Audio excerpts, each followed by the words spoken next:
Boa tarde, meu nome é Carlos Henrique Gilvêncio. Primeiramente é um prazer estar falando para vocês da UNB, afinal, minha casa formadora, onde eu fiz meu mestrado e meu doutorado. É um prazer, sobretudo, poder falar numa disciplina de professores tão queridas quanto a Cíntia e a Ana, que são, assim, uns amores, e eu gosto muito das duas. E falar, sobretudo, sobre um tema que tanto me interessa, que é a documentação e sobre Potlé, que foi objeto da minha dissertação e da minha tese. Atualmente eu estou como professor na Universidade Federal Fluminense, no Rio, por isso que eu não posso estar pessoalmente e falando com vocês, e também não posso estar por Skype, já que essa semana eu tenho um compromisso que não permitiu. Mas consultei os professores sobre a possibilidade de gravar esse vídeo, então aqui estamos. Mesmo que não presencialmente, a tecnologia permite esse tipo de coisa. Inicialmente vou contar para vocês um pouco como que eu descobri Otley. Claro, eu sou bibliotecário por formação, me formei na Unirio, mas a gente sempre ouve falar de Otley, da iniciativa dele, mas na verdade eu nunca tinha estudado Otley, nunca tinha lido Otley. Até encontrar na minha pesquisa de mestrado um indício do contato do ideário otletiano com a Biblioteca Nacional. Isso lá em 1909, se eu não me engano, 1909. E então, a partir daí, aquilo me inquietou, aquela coisa de pesquisa, né, de que você fica irrequieto, com uma dúvida. E como a minha outra pesquisa não deu certo, eu acabei indo pesquisar como que o ideário atletiano chega ao Brasil. Mas como esse não é o foco dessa comunicação, eu vou falar lá no final um pouquinho sobre isso, mas nada muito profundo. Inicialmente é importante frisar alguns marcos. O Otley, ele é um cara do século XIX que vive boa parte do XX, na verdade ele morre em 1944, já com uma idade bem avançada, e o seu projeto, as suas ideias não podem ser entendidas sem que a gente olhe o contexto no qual ele está imerso. Afinal de contas, a Europa, naquele período, passava por muitas mudanças. O mundo também ainda passava por muitas mudanças, como ainda passa hoje em dia. Algumas similaridades são enxergadas ainda hoje, no momento que a gente vive. Então, no primeiro momento, eu prefiro contextualizar o Otley. Bom, o Otley, ele é filho de, vamos dizer, um magnata, o Edmund Otley, que foi inclusive um dos fundadores da Light, a companhia elétrica aqui do Rio de Janeiro, e que trouxe realmente energia elétrica para a América do Sul. Então a família dele tinha empreendimentos ao redor do mundo, ele tinha bastante dinheiro, por assim dizer. Mas desde pequeno, e o Rayard fala isso no livro dele de 1975, O Universo da Informação, quando ele traz a biografia do Otley, o Otley sempre foi familiarizado com inventários. Ele tinha coleções, ele classificava as coleções, então é curioso observar essa personalidade dele. E como um homem do século XIX, ele vive alguns movimentos interessantes, como o surgimento das ciências sociais, o seu aprimoramento e por aí vai, o seu estabelecimento enquanto disciplina. E isso tem reflexo realmente na sua obra. O Otley, ele funda juntamente com La Fontaine o Instituto Internacional de Bibliografia em 1895. E o Instituto perdura, na verdade, durante muito mais tempo do que ele. A gente tem a FIDE, que é herdeira direta do IIB, que só vai ser extinta, acho que em 2001, se eu não me engano. Então é um projeto que perdura durante bastante tempo, mais de 100 anos. O Otley e La Fontaine, eles se conhecem na Organização da Bibliografia Sociológica belga, os escritórios do Edmond Picard, também um sociólogo, né? E ele é um dos nomes mais importantes da Bélgica no século XIX. E é curioso porque quando eles pensam na bibliografia sociológica belga, eles começam a observar que aquelas técnicas tão antigas, já que a bibliografia é uma disciplina e uma técnica que deriva àquela altura de pelo menos 400 anos de história, mas os estudos mostram que ela remonta muito antes, na Grécia Antiga você já tinha elementos da bibliografia. E aqui me permitam fazer um parênteses, a bibliografia, na verdade, ela é como se fosse a mãe de todas as técnicas biblioteconômicas. Existem ramos que vão entender a bibliografia e a biblioteconomia como ramos distintos, áreas distintas. E as técnicas biblioteconômicas de catalogação, indexação, classificação, derivam das técnicas bibliográficas. Então é curioso observar isso, sobretudo quando você olha os estudos sobre o Gesner. O André Araújo defendeu uma tese recentemente na USP sobre isso. A gente tem outros estudiosos, sobretudo italianos, que vão falar dessa vertente, de como a bibliografia em sua história é influência para as disciplinas da biblioteconomia desenvolverem seu arcabouço. E acaba que com o tempo uma se funde com a outra e até mesmo a bibliografia sai de cena e a biblioteconomia emerge utilizando as suas técnicas, bem como a documentação que a gente vai falar lá na frente.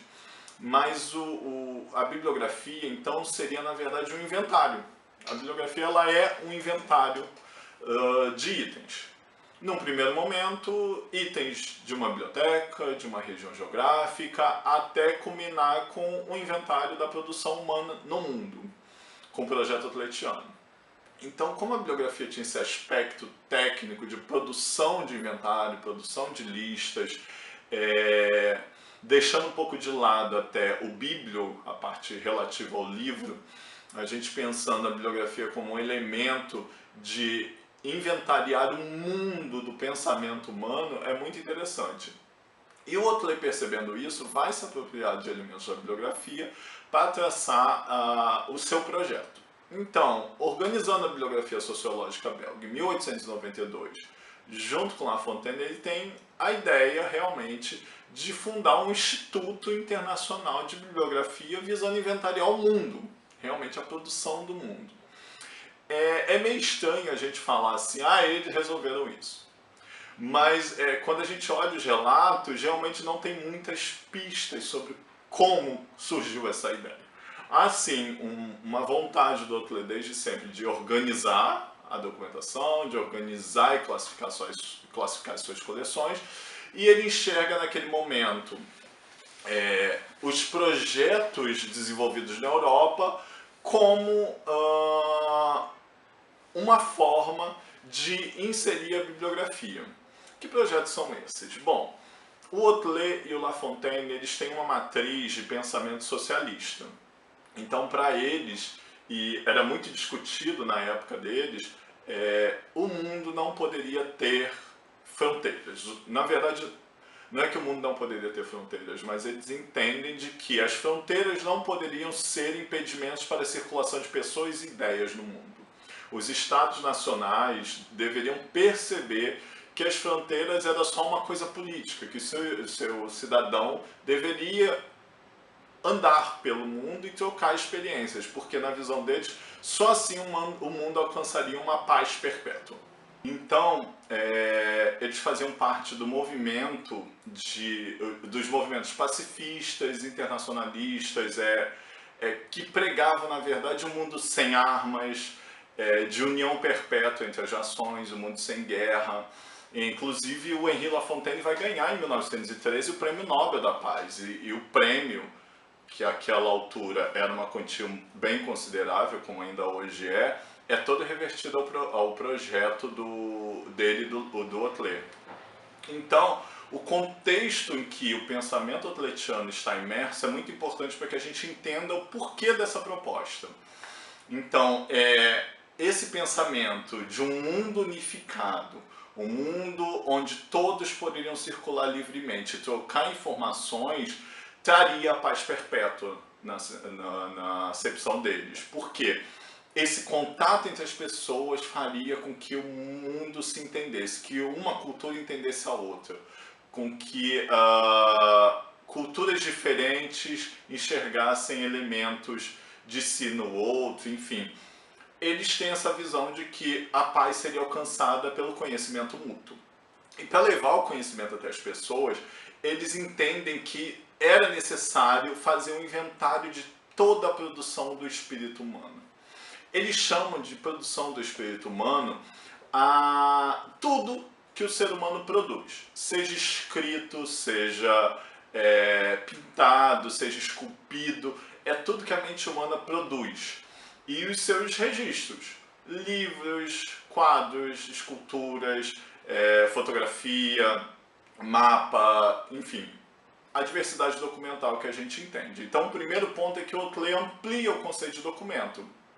Ele entende de que o documento não pode ser só o que está escrito, mas sim toda a gama de produção do espírito humano, tudo que o ser humano produz. E é muito curioso a gente observar isso, porque isso vai servir para que ele trace as metas do seu projeto. Então, em 1895, quando eles fundam o Instituto Internacional de Bibliografia, a ideia inicial era fazer inventário de toda a produção escrita do ser humano. Seriam, na verdade, três projetos. O Repertório Bibliográfico Universal, o Repertório Enciclopédico Universal e o Repertório, acho que Imagético Universal, se eu não me engano. Seriam esses três projetos: o bibliográfico arrolando livros e revistas, o imagético, obviamente, imagens, e o enciclopédico todo o resto. Vamos dizer assim, seria miscelânea, seria todo o resto. Mas no andamento do projeto, o Otley acaba percebendo que essa divisão não se faz necessária. Ele acaba colocando todos os documentos dentro do Repertório Bibliográfico Universal. A partir daí, ele conclama várias instituições a fazerem parte desse ideário. Em 1895, a gente já está no limiar do século XIX, alvorecer do século XX, e ele escreve a instituições do mundo inteiro pedindo para que elas façam inventários dos registros que elas guardam e enviassem para o Repertório Bibliográfico Universal, a fim de fazer esse inventário do mundo. Então ele chama bibliotecas, arquivos, museus, universidades, instituições científicas, todas as instituições que ele enxergava que poderia ter acervo, que poderiam ser tratados e disseminar a informação ao redor do mundo. É claro que ele percebe também que precisavam de técnicas para isso ser feito. Então ele vai aprimorando algumas técnicas. Primeiro, ele adota a ficha de padrão americano, 7,5 por 12,5, que já vinha sendo utilizada nas bibliotecas para fim de construção do catálogo. Segundo, ele estabelece um padrão nas fichas. Então, aqui vai ser autor, aqui vai ser título, aqui vai ser imprenta, aqui o assunto. Então ele dá uma uniformidade àquilo. E não só isso, o boletim do Instituto Internacional de Bibliografia, ele é um importante instrumento de divulgação dessas ideias. A gente no Brasil, a coleção mais completa que a gente tem é a da Câmara dos Deputados, e mesmo assim ainda falta bastante números. E não estão disponíveis online, então isso é uma dificuldade que a gente tem em consultar esses boletins, além, é claro, de estar em francês, tem alguns textos também em alemão, mas é no boletim que a ideia do projeto atletiano vai ganhando forma. E é importante frisar para vocês o seguinte: o boletim é o elemento de reflexão do Otley e do La Fontaine na construção desse projeto, bem como dos seus consortes. Aliados também a uma revista, La Vie Internationale, que é uma revista sobre pacifismo, de vertente pacifista, mas que integra o projeto intelectual, vamos dizer assim. E também algumas publicações esparsas em congressos, algumas publicações do Mundâneo, do Instituto Internacional de Bibliografia, que foram publicadas avulsas. E essas obras vão servir de subsídio para lá em 1934 o Otley publicar o Tratado de Documentação. Na verdade, essa lógica é bem engraçada. O Tratado de Documentação não é a obra primeira do Otley, ela é a obra última. E é curioso observar essa dinâmica. Então ela é todo o pensamento otletiano maturado. Ela vai ser o final, aquilo que está lá na ponta. E essa reflexão é feita no boletim. E é muito curioso, realmente, você ver como que ele vai descrevendo o projeto, mudando, trazendo iniciativas de outros países, trazendo contribuições.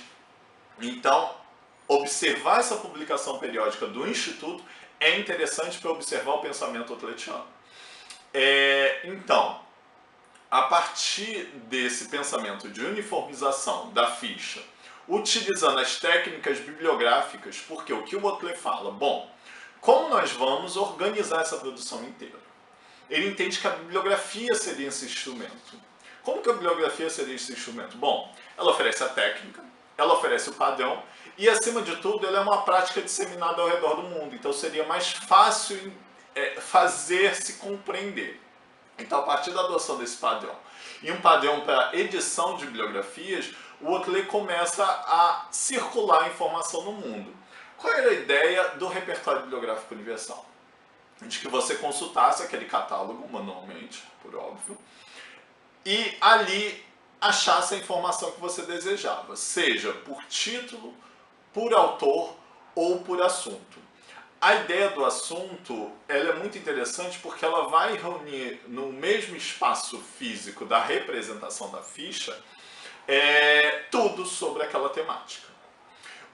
Outra coisa importante de se falar é que há o costume de se dizer que o projeto Tletiano era utópico porque ele queria fazer uma mega biblioteca, um mega arquivo, um mega museu. Não. O Boteler não queria formar um acervo com aquilo. Ele queria, na verdade, que o Instituto Internacional de Bibliografia guardasse a representação daqueles documentos, por meio de ficha. Então, o Instituto não teria aquele original, ele seria uma fonte de informação para onde conseguir aquele original. Então, vamos dizer, Biblioteca Nacional da França, do Brasil, da Alemanha tem esse livro, e vai estar lá. Ou esse periódico, ou esse quadro, assim, o quadro é mais difícil, teria que ser uma só. Mas seria esse o ponto. Saber onde está aquela produção e ter acesso. Ter acesso seria como? Você acharia, entraria em contato com a biblioteca e poderia ser uma biblioteca próxima a você e através de convênios de intercâmbio internacional conseguiria aquela obra, uma cópia dessa obra, enfim, daria acesso àquela produção do espírito humano. Boteler tem um pensamento muito hierárquico, muito bem organizado. Então, no centro da organização dele estaria o Instituto Internacional de Bibliografia, como sede dessa empreitada. A partir daí, ele teria um link com bibliotecas nacionais, por exemplo. As bibliotecas nacionais comandariam uma rede de bibliotecas nacionais, ou um instituto nacional que comandaria uma rede daqueles institutos. E o contato se daria por escala. Então, lá na ponta está a biblioteca municipal. Aí a biblioteca municipal fala com a estadual, que vai falar com a nacional, que vai falar com o instituto. Então tem uma escala toda hierárquica. Isso também deriva do momento que ele vive. Ele entende que realmente é essa hierarquia que vai preservar a organização e a rede que ele buscava traçar. E isso se repetia com a universidade, então a gente saía do macro para o micro. E esse contato era realmente visando o inventário. Então ele incentivava lá o micro a fazer a sua bibliografia e ia avançando aos poucos, juntando esses elementos até chegar no repertório bibliográfico universal. O projeto avança, ele vai conseguindo sucesso. Em 1910 ele já tinha um bom número de fichas, se eu não me engano cerca de 10 milhões. Em 1915 ele alcança 20 milhões mais ou menos e muda de nome. O Instituto permanece, mas uma nova instituição é fundada, o Mundanium. O Mundanium ele é pensado, se eu não me engano, por volta de 1910, e ele seria, na verdade, uma instituição supranacional que visava reunir todas as instituições que cuidavam do intelecto humano. O Instituto Internacional de Bibliografia, Instituto de Patentes, Institutos de Propriedade Industrial, e por aí vai. O Mundanium ele seria uma parte, na verdade, da cidade mundial. O Boteler, nesse pensamento mundialista, internacionalista, ele pensa em criar uma cidade mundial, para onde confluiriam todas as pessoas, vamos dizer assim, com viés cosmopolita, e todas as informações produzidas pela humanidade, por meio da representação, é claro. Ele também pensa que essa cidade tem naturalmente que ser a sede de bancos mundiais, de cortes arbitrais internacionais, de uma série de instituições que vão dar àquela cidade uma espécie de independência e um estatuto de é um estatuto supranacional, de instituição macro. Então ele pensa numa universidade internacional. É curioso observar que o mapa da cidade foi feito por vários artistas. O mais famoso é o do Le Corbusier, que pensa o mundâneo como uma pirâmide no centro dessa cidade. Essa ideia, na verdade, ela é o germe que vai fomentar a criação da Sociedade das Nações em 1909, após a Primeira Guerra Mundial. O Otley é um dos idealizadores da Sociedade das Nações e ela é posta em prática com esse pensamento, se criar uma cidade mundial. A priori, ele tinha pensado na Bélgica como, essa cidade, como sede para essa cidade, até porque a Bélgica, a priori, seria neutra. Mas com o advento da Primeira Guerra Mundial, a pseudo-neutralidade da Bélgica cai por terra. E resta, na verdade, a Suíça como único território neutro na Europa. E o projeto atletiano previa a construção dessa cidade nos terrenos da família Dottler, mas com a guerra o Otley vê o seu projeto perder muito dinheiro, perder também muito do potencial, porque a sede do Instituto é bombardeada, ele perde uma parte das fichas, o projeto ele tende a ter uma perda de consortes no mundo, bem como ele desce um degrau, vamos dizer assim, no convencimento das pessoas, porque como você levantar uma bandeira de paz se está acontecendo uma guerra? Apesar de ele ter tido sucesso com a fundação da Sociedade das Nações, o projeto, a partir da Primeira Guerra Mundial, 1914, ele começa a cambalear. Ele nunca se recupera desse primeiro baque. E quando começa a Segunda Guerra Mundial, aí mesmo que o baque não é recuperado mesmo. O Palácio Mundial, onde era a sede do Instituto, ele é confiscado pelos nazistas, o projeto fica preso, literalmente preso lá dentro, o Otley não poderia acessá-lo. Quando pôde, ele recupera as peças e leva para sua casa, mas a partir daí ele já não tinha realmente aquela fortuna que ele tinha.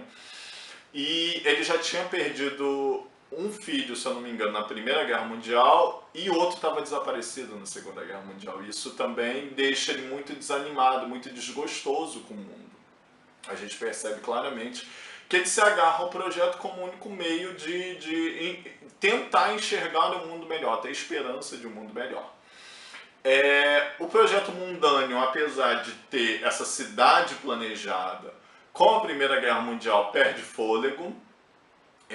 O Otley lança o tratado em 1934, mas o tratado mesmo sendo o documento final, ele tem uma repercussão grande naquele momento, mas ele é abafado pela guerra. A gente não consegue vê-lo avançar muito por conta da guerra, o ideário europeu não consegue prevalecer.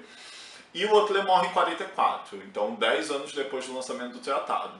Mas no fim já, ele não vê a Segunda Guerra acabar, mas já no fim da sua vida, o desespero toma tanta conta do espírito dele, que ele vai até Hitler e Mussolini para ver se eles compram a ideia da cidade mundial, do mundâneo.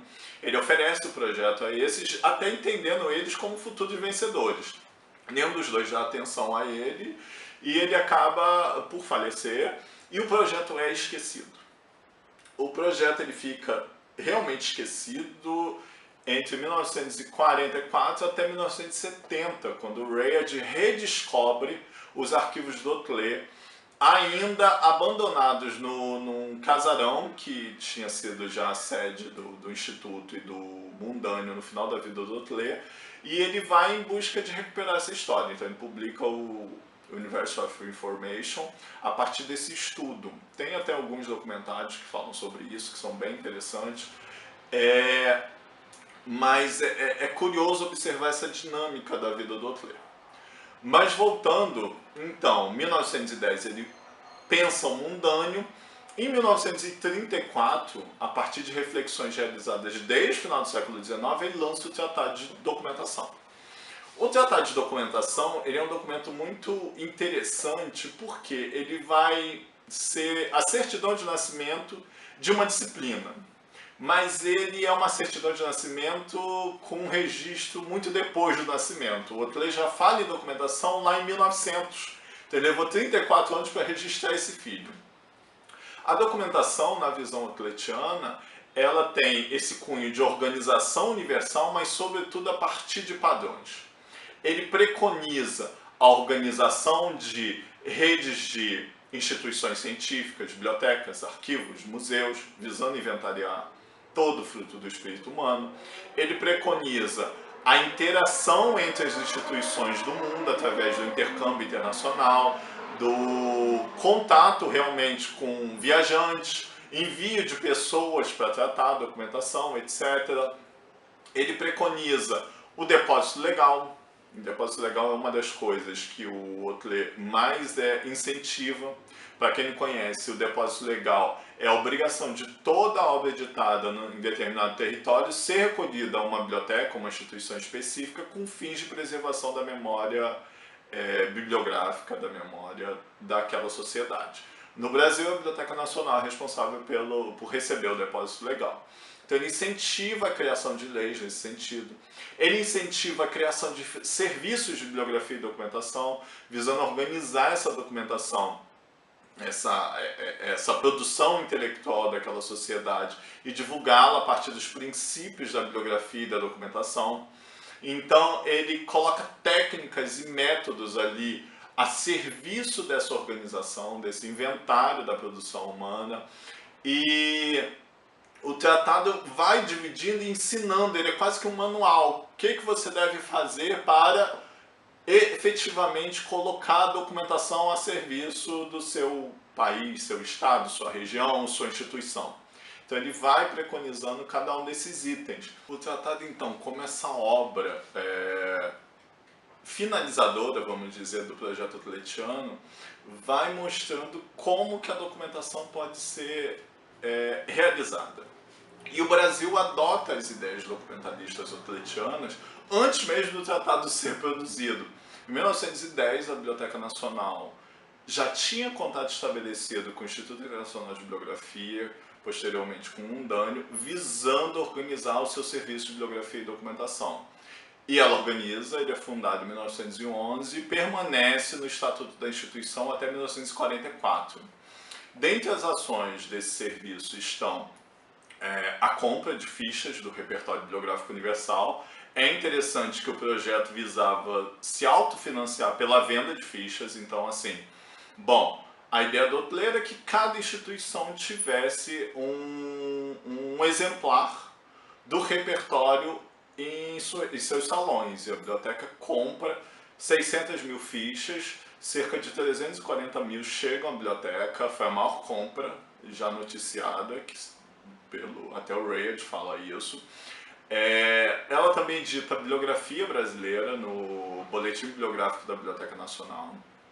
Também vi um funcionário para trabalhar as técnicas de organização otletianas lá na Bélgica, ele permaneceu 3 meses em 1913, o Cícero de Brito Galvão.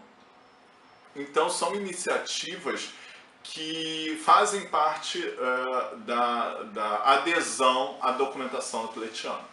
Além disso, o estabelecimento do serviço de permutas, o serviço de informação, que visava ser um guia para outras instituições, o depósito legal, a adesão à Convenção de Berna, que resguarda os direitos de autor, tudo isso preconizado pelo Otley, seja através do boletim, seja através do tratado. Na biblioteca, o caso era do boletim, que era o guia.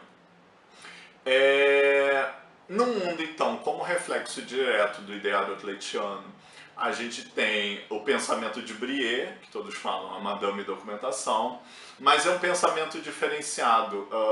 A documentação otletiana ela é muito mais europeia, vamos dizer assim. A matriz dela é europeia. Quando ela chega aos Estados Unidos, ela é transformada numa coisa que eles chamam de biblioteconomia especializada. E a Brie se apropria de elementos da biblioteconomia especializada e da documentação otletiana e fala de uma documentação. Uma documentação brietiana é uma mistura dos dois, vamos dizer assim. Ela inventa uma figura, o documentalista, que o Otley não prevê. O Otley, quando vai falar de quem deve tratar a documentação, ele vai falar de bibliotecários, arquivistas, editores, museólogos, assim, ele vai falar das profissões, mas não inventa uma nova profissão. A Brie sim, a Brie vai falar do documentalista. Então há algumas diferenças de entendimento. A Brie vai trabalhar muito mais no âmbito especializado, de que o documentalista tem que trabalhar para o pesquisador, de que ele tem que formar dossiês, etc. E o Otlet, ele até fala isso, mas na verdade ele fala no nível de assuntos, de forjar através do catálogo a recuperação dos assuntos. Então há algumas distinções do pensamento dos dois. Obviamente que eu estou defendendo o Otlet, né, gente? Vocês percebem claramente isso. A Brie, eu não a estudei em profundidade, então, mas eu tenho algumas críticas, sobretudo ao papel do documentalista, mas não é o foco aqui.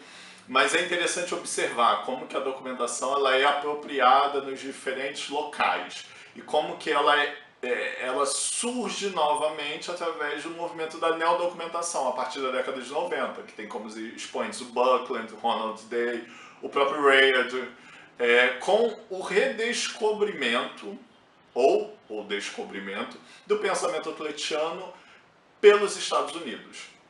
Então, é muito curioso a gente ver esse percurso de como o pensamento dele é apropriado, reapropriado, ressignificado com o passar dos tempos. A gente pensa, 1995 fez 100 anos que a iniciativa começou. Então, é um bom tempo para que esse pensamento seja refletido e que se pesquise.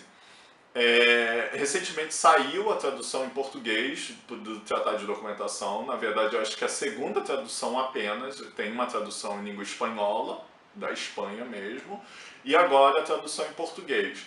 Então, é um esforço de entender realmente o Otlet, porque a gente não lê o Otlet. Como eu falei lá no início da exposição, a gente ouve falar do Otlet, mas e cadê? Cadê o pensamento realmente dele? E ler o Otlet é muito curioso. Inclusive, já me encaminhando para o final da minha fala, ele pensa justamente esse contato que eu estou tendo com vocês. Ele imagina que num futuro existiria uma máquina em que você poderia estabelecer contato entre as pessoas por meio de telas, uso de telégrafo, radiofone, etc. E você poderia estabelecer esse contato, seja para ler um livro, seja para conseguir a cópia de um livro, ou até mesmo conversar com as pessoas. É interessante ver esse papel visionário dele também. Bom, encerrando minha fala, então, agradeço imensamente a oportunidade de falar para vocês. Peço novamente desculpas por não ser ao vivo. Realmente esse compromisso não tinha como eu adiar.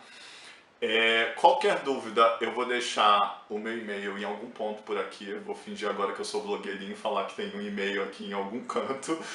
E agora eu tenho um site também, que você vira professor, você ganha alguns privilégios. Tem um site, eu deixo na descrição, tá bom? Mas podem entrar em contato com dúvidas, pedindo textos, qualquer coisa, tá bom? Cíntia, Ana, muito obrigado pelo convite novamente. Um beijo, até mais, gente.